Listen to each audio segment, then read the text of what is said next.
Hello, this video will show you how to save a file to your Google Cloud Drive and then share it with one of your teachers.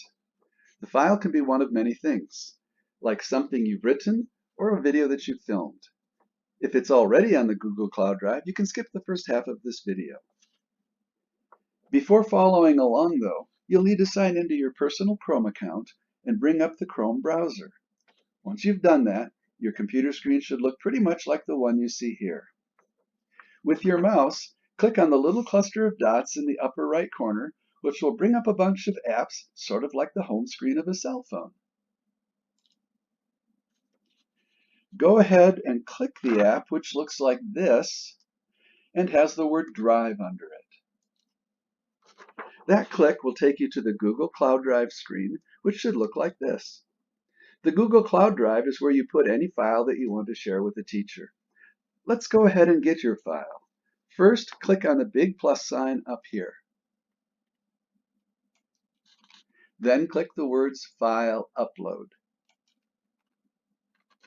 This will bring you to a window that displays your computer's file folders. Although you can't see that window in this video, you'll need to search through it for the file you want to share. Once you find the file, click on it twice in a row quickly. Your file should now have appeared on your Google Cloud Drive,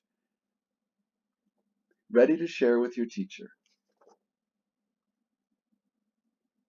To share the file, click on it once with the left mouse button, and then click on it again with the right mouse button.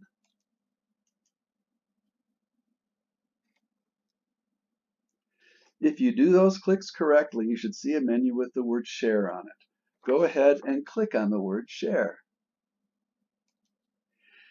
You should now have come to this window, which has a place for you to type in the teacher email address that you were given.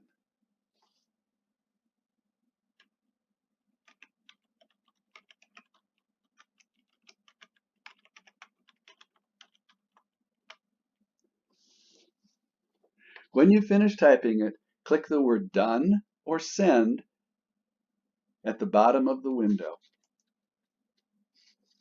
Your teacher should now be able to see your file. Good luck.